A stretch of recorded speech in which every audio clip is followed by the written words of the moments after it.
wala syak. Kata beliau, tidak ragu lagi annal madhhaba minal bid'ah fid din, bahwa fanatik madhab itu termasuk bid'ah di dalam agama ini.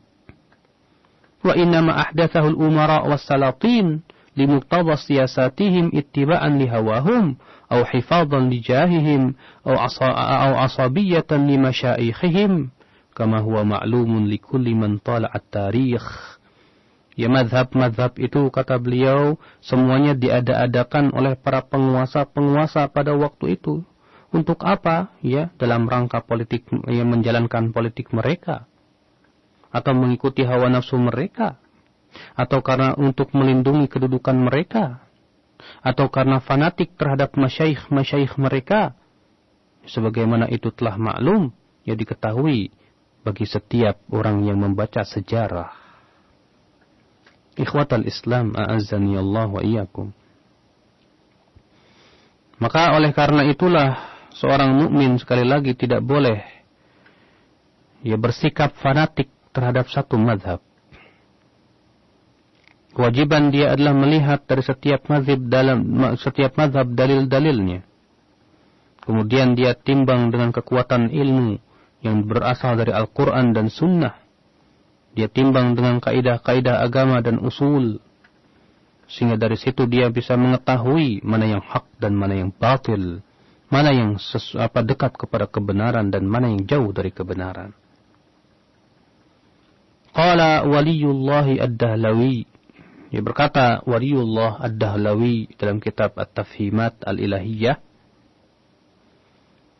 wa tara al-'amah la siyama al-yawm fi kulli qatrin yataqayyaduna bimadhhabin min madhahibil mutaqaddimin.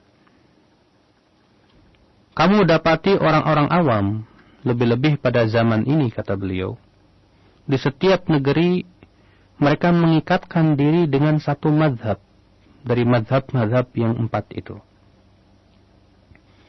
Wa yarawna khurujal insani min madhhabi man qalladahu walau fi mas'alatin kal khuruj minal millah ka'annahu nabiyyun bu'itsa ilaih. Bahkan subhanallah, mereka memandang kalau ada orang keluar dari satu madhab yang ia taklidi dalam suatu permasalahan, seakan-akan ia keluar dari millatul Islam. Kayaknya dia itu, ya, kayak pindah agama begitu. Seakan-akan, ya, ia adalah nabi yang diutus kepadanya. Subhanallah. Yang diwajibkan untuk mentaatinya. Subhanallah. Kita lihat, subhanallah, di Indonesia pun demikian. Ya, kalau ada orang yang ya, mengikuti salah satu organisasi yang ada di Indonesia ini, kemudian pindah ke organisasi lain, seakan-akan dia itu keluar dari agama. Ya. Serta merta orang yang berada di organisasinya mencelaknya, mencacinya, dan lain-lain. Walaupun ternyata orang tersebut di atas kebenaran, di atas al-haq. Wa kana awailul a'immati wa khairul quruni qabla al-mi'ati ar-rabi'ah ghayra mutaqayyidin bimadhhabin wahidin. Adalah para imam-imam yang pertama dahulu dan sebaik-baiknya generasi sebelum tahun 400. Mereka tidak pernah mengikatkan dirinya dengan madhab tertentu. Tidak pernah. Ya. Imam Syafi'i belajar kepada Imam Malik. Imam Ahmad belajar kepada Imam Syafi'i rahimahumullahu ta'ala. Bahkan mereka melarang untuk bertaklid, membeo kepada salah satu dari manusia atau dari ulama ini.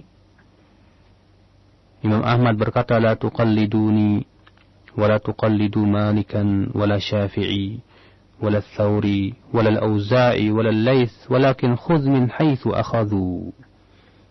Ya, jangan kamu taklid padaku, kata beliau. Jangan kamu membeo kepadaku, jangan pula kepada Malik, Syafi'i, Thauri, ya Laits, Auza'i, tapi ambil dari mana mereka mengambil. Subhanallah. Imam Syafi'i juga berkata begitu, idza shahhal haditsu fa huwa madhhabi, apabila hadis telah sahih, itulah madhabku. Jadi ya, para ulama-ulama terdahulu, para imam-imam terdahulu tidak pernah mereka mengikatkan dirinya dengan satu madhab. Qala Abu Talib fi kitab Qutul Qulub. Berkata Abu Talib dalam kitab Qutul Qulub,